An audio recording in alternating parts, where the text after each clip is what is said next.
আসসালামু আলাইকুম রহমতুল্লাহি ওবরকাতুহু। সম্মানিত দর্শক, ইরানের ধর্মীয় নেতা আয়াতুল্লাহ আলী খামেনি, তার মর্মান্তিক মৃত্যু সারা পৃথিবীকে কাঁদিয়েছে। সারা পৃথিবীর মানবতাকে কাঁদিয়েছে, শুধু ইসলামপন্থী নয়।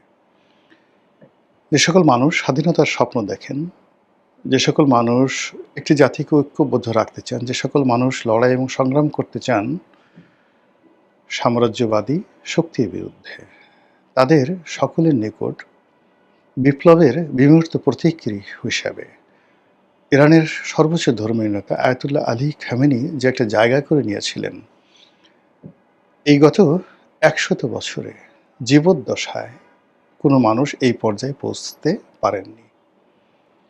তার শিক্ষা, তার দীক্ষা, তার ব্যক্তিত্ব, তার মাধুর্যময়তা, তার শব্দচয়ন, তার শান্ত এবং সুষ্ঠু মূর্তি, সব মিলিয়ে তিনি ছিলেন এক অনন্য বিশ্বমানব। এই ইরান এবং ইসরায়েলের এই যুদ্ধ উপলক্ষে তিনি জাতির উদ্দেশ্যে ভাষণ দিয়েছিলেন। ভাষণের প্রতিটি শব্দ, প্রতিটি তাল, প্রতিটি লয় তিনি ফার্সি ভাষাতে দিয়েছিলেন, আর আমরা ইংরেজিতে শুনেছি। তার সেই ইংরেজি ভাষা সারা জীবন আমার কানে বাজতে থাকবে। এত সুন্দর ভাষা আমি কখনো শুনিনি। কি নেই সেখানে? ধর্ম, কর্ম, মানুষের চিন্তা, চেতনা, রাজনীতি, অর্থনীতি, সমাজ, মানুষের স্বপ্ন, সবকিছু মিলিয়ে এক অনন্য একটা জাতিকে ঐক্যবদ্ধ করার যে মহাময়তা আয়াতুল্লাহ আলী খামেনি ছড়িয়ে দিয়েছিলেন তার জীবদ্দশাতে। তার মৃত্যুর পরে সবাই কেঁদেছে, আমিও কেঁদেছি।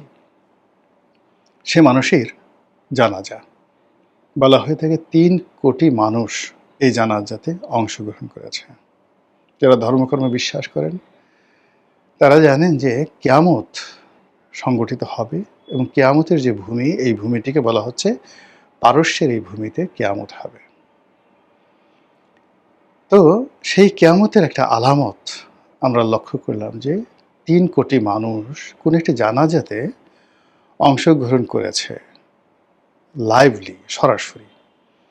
আর গায়েবী সারা পৃথিবীতে কত মানুষ যে এটার সঙ্গে একাত্ম অনুভব করেছে, সেটা যদি ১০০ কোটি হয়, ২০০ কোটি হয়, ৩০০ কোটি হয়, মানে ৩০০ কোটি মুসলমান নেই, কিন্তু অন্য ধর্মের মানুষও এটা দেখেছে, একাত্মতা অনুভব করেছে এই জানাজাতে।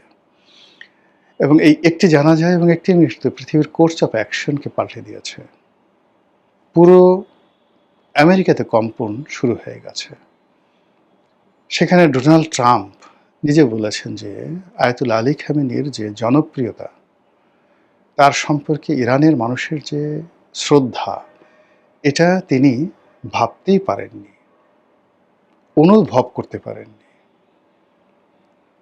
তো যেটি হলো যে আমেরিকার যে শ্লাঘা, আমেরিকার যে জিঘাংসা, আমেরিকার যে অহমিকা, আমেরিকার যে বোধ এবং বুদ্ধি, সব কিছুতে আয়াতুল্লাহ আলী খামেনি তার জীবন, তার মৃত্যু, তার জানাজা, সব কিছুর উপরে রীতিমতো প্রচণ্ডভাবে চাবুকের আঘাত দিয়েছে। আমেরিকা কখনো এই অপমান ভুলতে পারবে না। ভিয়েতনাম যুদ্ধে তাদের যে ঘটনা ঘটেছে, তারপর লিবিয়াতে, ইরাকে তারা যেভাবে অপমানিত হয়েছে, কিংবা ধরুন যেভাবে তারা লাঞ্ছিত এবং অপমানিত হয়েছেন আফগানিস্তানে, এই সবগুলো, মানে তাদের এই রাষ্ট্রটা সৃষ্টি হওয়ার পরে সবগুলো অপমান, সবগুলো অমর্যাদা, সবগুলো পরাজয় একত্র করলেও ইরানের কাছে তারা যে অপদস্থ হয়েছে, অপমানিত হয়েছে, তার ১% হবে না। ইরান প্রতিটি অহংকারী আমেরিকান, প্রতিটি যুদ্ধবাজ অহংকারী আমেরিকান, প্রতিটি দাঙ্গাবাজ আমেরিকান, সৈন্য থেকে শুরু করে রাজনীতিবিদ, সবার একেবারে মস্তিষ্কে যে প্রতিটি নিউরন, সেই নিউরনের মধ্যে পরাজয়ের বীজ বপন করে দিয়েছে। ফলে সময়ের তাগিদে আমেরিকা মেনে নিয়েছে, নেগোসিয়েশন করেছে, দেয়ালে পিঠ থেকে গেছে, কিন্তু তারা এই অপমান কোনোদিন ভুলবে না। এবং শেষ সময়টা পর্যন্ত তারা একেবারে পতনের সর্বশেষ পর্যায় পর্যন্ত, যেভাবে ট্রয় নগরী ধ্বংস হয়েছিল, মানে যেভাবে ইলিয়াড এবং অডিসি মহাকাব্য রচিত হয়েছিল ইরানকে নিয়ে, ঠিক এরকম ইরানের মাটিতে মহাকাব্য রচিত হবে, সেই শাহনামার মতো নতুন মহাকাব্য রচিত হবে। এবং সেই মহাকাব্যে যেভাবে রুস্তুম একজন মহাবীর, তেমনি এ যুগের সেই মহাকাব্যে আয়াতুল্লাহ আলী খামেনি নাম স্বর্ণাক্ষরে লিখিত থাকবে। আমাদের বাংলাদেশ থেকে অনায়াসে বহু মানুষ সশরীরে গিয়েছেন, আর বহু মানুষ দূর থেকে সমর্থন জানিয়েছেন এবং যাওয়ার ইরাদা বা ইয়াদ তাদের ছিল। আমাদের স্পিকার মহোদয় সেখানে গিয়েছেন। ইরানের স্পিকারের সঙ্গে তার সৌহার্দ্যপূর্ণ বৈঠক চমৎকার হয়েছে। বাংলাদেশকে উদ্দেশ্য করে তারা কোরআনের একটি বিশেষ আয়াত তেলাওয়াত করেছেন, যে তেলাওয়াতে আমাদের জুলাই যে বিপ্লব, সেই জুলাই আগস্ট বিপ্লবকে তারা সম্মান জানিয়েছেন। আমাদের সংসদের নেতৃবৃন্দ, জুলাই আগস্টের বিপ্লবী যারা আছেন, তাদের কেউ কেউ সেখানে গিয়েছেন। ইটস গুড, এটা ভালো। কিন্তু সমস্যাটা যেটা হলো সেটা হলো ইরান এবং আমেরিকার যে যুদ্ধ, সেই যুদ্ধের সময় আমরা আমাদের দায়িত্ব পালন করতে পারিনি। আমরা বুক ফুলিয়ে ইরানকে সমর্থন দিতে পারিনি রাষ্ট্রীয়ভাবে, এবং আমরা আমেরিকাকে এবং ইসরায়েলকে ঘৃণা জানাতে পারিনি, জাতিগতভাবে পারিনি, দলগতভাবে পারিনি। এবং আমরা বিভিন্ন সময় হামাসের পক্ষে, ফিলিস্তিনের পক্ষে বিশাল মিছিল করি।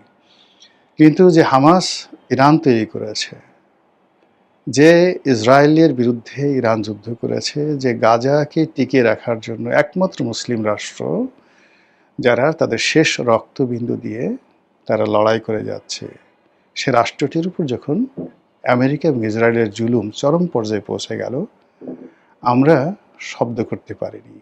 আর এই কারণে ইরানের অভিমান ছিল, ইরানের কষ্ট ছিল। ফলে যখন সাময়িকভাবে হরমুজ প্রণালী খুলে দেওয়া হলো, বাংলাদেশের একটা জাহাজ ওখান দিয়ে পার হচ্ছিল, সেই জাহাজটিকে ইরান আটকে রাখে, অনেক দিন পর্যন্ত ইরান আটকে রাখে। পরবর্তীতে যে কোনো কারণে এটা ছেড়ে দেয়। এখন ইরান বিজয়ী হয়েছে, আমেরিকা পরাজিত হয়েছে, আর আমরা বাঙালি সব কিছু ভুলে এখন তেহরানের দিকে ধাবিত হচ্ছি। ইরানকে ভালোবাসার চেষ্টা করছি, আয়াতুল্লাহ আলী খামেনির জানাজাতে উপস্থিত হচ্ছি। যে মানুষ জীবিত অবস্থায় হাহাকার করেছে একটু সহানুভূতির জন্য, যে মানুষ জীবিত অবস্থায় প্রাণান্ত চেষ্টা করেছে এই পৃথিবীর দিকে তাকিয়ে একটা নিঃশ্বাস নেওয়ার চেষ্টা করেছে, কে তাকে সমর্থন করে? কোন রাষ্ট্র তার দিকে বন্ধুত্বের হাত বাড়ায়, গোপনে তাকে সহযোগিতা করে? আমরা করিনি। কিন্তু এখন তার মৃত্যুর পরে আমরা সদল বলে জানাজায় হাজির হতে, মানে যাকে বলা হয় রীতিমতো তেহরান ছুটে গেছি। এটি আমরা যে দুর্বলের শক্তের ভক্ত নরমের জম, এটা এই প্রথম প্রমাণিত হলো, নাম্বার ওয়ান। আর এতে কি আলটিমেটলি আমাদের কোনো উপকার হবে? কোনো উপকার হবে না। ইরান এরকম একটা নেশন, এরকম একটা জাতি, তারা আগামীতে সুপার পাওয়ার হিসেবে আসছে।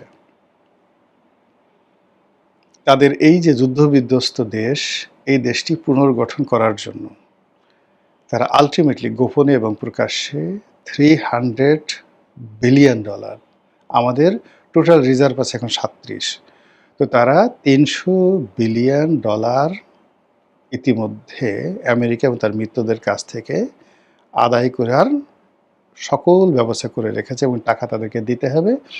এবং ইরানের যে সকল অর্থ বিভিন্ন দেশে আটকা আছে, সেই অর্থের একটা বিরাট অংশ তারা গোপন এবং প্রকাশ্যে ছাড় করে নিয়েছে। ফলে এখানে আমাদের শ্রমিকদের জন্য একটা বিরাট বাজার হতে পারত। কিন্তু আমরা তো আমেরিকা দালাল, আমরা তো আমেরিকার কাছে আমাদের দেহ মন বিক্রি করে দিয়েছি। আমেরিকার কাছে আমাদের স্বাধীনতা, সার্বভৌমত্ব কোন পর্যায়ে আছে? সেই মার্কিন চুক্তির প্রতিটি ধারা বিশ্লেষণ করলে বোঝা যায়। আমরা আমাদের শরীর কিভাবে আমেরিকার কাছে বন্ধক রেখেছি তা আমাদের জাতীয় সংসদ যে চত্বর রয়েছে সেখানে দক্ষিণ প্লাজায় বাংলাদেশের মার্কিন রাষ্ট্রদূত ব্রায়ান ক্রিস্টেনসেনের যে লেফট রাইট পদধ্বনি, তার জুতোর যে দাপট, এটা সংসদ চত্বরে যেভাবে পড়েছে, এর থেকে বোঝা যায় যে আমরা আসলে কোন পর্যায়ে আছি। এটা ইরান কখনো ক্ষমা করবে না, এটা লিখে রাখেন। কেন করবে না আমি বলি। ধরুন আমরা আলেকজান্ডারকে সবাই স্মরণ করি। আলেকজান্ডার পারস্য আক্রমণ করেছিল সম্রাট তৃতীয় দারায়ুসের জমানাতে। যে এলাকা দিয়ে আলেকজান্ডার প্রবেশ করেছিল এবং যেই সমস্ত লোকরা আলেকজান্ডারকে সহযোগিতা করেছিল তাদের ভিটেমাটিতে মানে বিরান করে দিয়েছে পারস্য জাতি, এবং এখন পর্যন্ত পারস্য জাতি আলেকজান্ডারকে ঘৃণা করে। এখন পর্যন্ত আলেকজান্ডারকে ঘৃণা করে। এই হলো একটা নেশন। তাদের একজন সম্রাট, সে ইউরোপ আক্রমণ করেছিল এবং সে পারেনি, প্রথমবার পারেনি। তিনি ছিলেন সম্রাট দারায়ুস। তো সেই দারায়ুস যেটা পারেনি, এবং সেখানে ওই যে ম্যারাথনের যে যুদ্ধ, সেই যুদ্ধে পারস্য বাহিনী পরাজিত হয়েছিল। এটার প্রতিশোধ নেওয়ার জন্য দারায়ুসের ছেলে 1 কোটি লোক নিয়ে, এর মধ্যে 53 লাখ সোলজার, পুরো ইউরোপ তছনছ করে ছেড়ে দিয়েছিল সম্রাট জার্কশেস। এই হলো ইরান। তো কাজেই সেই ইরান, হঠাৎ করে আমরা সেখানে গেলাম, কাউমা করে কান্নাকাটি করলাম, not like that. They will remember everything, they will remember. ফলে ইরানের এই যে নতুন অভ্যুদয় এবং সেখানে আমাদের যে অপরচুনিটি, এটি কতটা আসে আমি সন্দেহান। এক। অন্যদিকে যেটা হলো, এই যে আমরা ইরানের ওখানে ছুটে গেলাম অলনে ছাড়েন, এটা আমেরিকা কোনো অবস্থাতেই স্বাভাবিকভাবে নিচ্ছে না। জামাত গেছে, এনসিপি গেছে, তারপরে হানজালায় গেছে, তারপর স্পিকার সাহেব গেছেন। এটা এই যে আমেরিকার যে লবিস্ট গ্রুপ আছে, এরা কেউ পছন্দ করছেন না, এবং কখনোই আসলে 2 নৌকায় পা দেওয়া যায় না। একটা কার্টুন দেখলাম যে জামাতের সভাপতিকে 2 নৌকায় দাঁড়িয়ে দিচ্ছে, একদিকে ইরানের পতাকা সম্বলিত একটা নৌকা আর একটা আমেরিকান পতাকা, এবং তিনি 2 নৌকায় পা দিয়ে বসে আছেন। 2 নৌকায় পা দিলে কি হয় আপনি বুঝতে পারেন ব্যাপারটা, ভেরি ডেঞ্জারাস। এগুলো স্মরণ করলেই হাত পা কাঁপতে থাকে। এখন আমাদের দেশে যারা রাজনীতিবিদ রয়েছেন, বিশেষ করে এখন যারা ক্ষমতায় আছেন, ক্ষমতার কাছাকাছি আছেন, ক্ষমতা আসতে চাচ্ছেন, উইথ ডিউ রেসপেক্ট, সেটি হলো তাদেরকে আমেরিকার ইতিহাস পড়তে হবে আরও, এবং পারস্যের ইতিহাস পড়তে হবে। একই সঙ্গে চীনের ইতিহাসও পড়তে হবে। দ্য 5000 গ্লোরিয়াস ইয়ার্স অফ চীন, একটা বই আছে বিখ্যাত, সেই সম্রাট শি হুয়ানটি থেকে এখন পর্যন্ত, সেটা পড়তে হবে। আদারওয়াইজ আপনি চীনকে মূল্যায়ন করতে পারবেন না। চীন ইজ নট, মানে বর্তমান প্রেসিডেন্টকে দিয়ে আপনি চীনকে বুঝতে পারবেন না। ও জাতির মধ্যে একটা ধারাবাহিকতা আছে। তারা একসময় ভারতবর্ষ আক্রমণ করেছিল, বহু বছর তারা ভারতবর্ষ শাসন করেছিল। কাজেই এত চীন, এই চীন আমাদের দেশে যখন হর্ষবর্ধন ছিলেন তখন এই চীনের পরিব্রাজকরা আমাদের দেশে এসছে, হিউয়েন সাং, ফাহিয়েন। আমরা বাঙালিরা কি কখনো চীনে গেছি, 2 কলম লিখেছি? ওরা তো আমাদের আসছে। এখন ওই ধরনের বাঙালির ইতিহাস পেতে হলে আপনাকে সেই ফাহিয়েনের কাছে যেতে হবে, হিউয়েন সাংয়ের কাছে যেতে হবে, ইবনে বতুতার কাছে যেতে হবে। বাঙালির ইতিহাস যদি আপনাকে পেতে হয় তাহলে সেই যাকে বলা হয় অন্যান্য যে সকল ইতিহাসবিদ রয়েছেন তাদের কাছে যেতে হবে। আমরা বাঙালিরা 1000 বছর আগে আমরা কোনো লেখা আপনি পাবেন না। তো সেই দিক থেকে এই যে আমরা যে আচরণগুলো করেছি, অস্থির আচরণ করছি, আমরা অসংলগ্ন আচরণ করছি, আমরা আনপ্রেডিক্টেবল আচরণ করছি। ইরান যাচ্ছি, চীন যাচ্ছি, পাকিস্তান যাচ্ছি, আমেরিকা যাচ্ছি, যে আসছে তাকেই সব কিছু দিয়ে দিচ্ছি, ছেড়ে দিচ্ছি। আসেন আমার ঘরে আসেন, তুমি এসো এসো আমার ঘরে এসো, বাহিরে আর থেকো না, সংসদ খুলে দিলাম, গণভবন খুলে দেবো, দরকার হলে বঙ্গভবন খুলে দেবো, বন্ধু তুমি আমাকে ভুলে যেও না, ছেড়ে যেও না। যখন তোমার বিপদ তোমাকে চিনব না, আর যখন তোমার সুসময় সঙ্গে সঙ্গে আহলান ওয়া সাহালান বলে তোমার কাছে ছুটে যাবো, আর তুমি আমার মতো বেকুব হয়ে আমাকে জড়িয়ে ধরবে। এই যে বাঙালির যে অথর্বতা, নির্জীবতা, সেই নির্জীবতা এই যে সামনের যে দিনগুলো আসছে, বৈশ্বিক যে পরিস্থিতি, জিও পলিটিক্স, আমাদের যে আঞ্চলিক রাজনীতি, সেই রাজনীতিতে এখন যারা ছড়ি ঘোরাচ্ছেন তারা সবাই দেখবেন যে নিজেদের চাবুক নিজেদের পিঠে তারা মারছেন। মহান আল্লাহ আমাদের সবাইকে হিদায়াত দান করুন এবং হেফাজত করুন। আসসালামু আলাইকুম ওয়া রাহমাতুল্লাহি ওয়া বারাকাতুহু।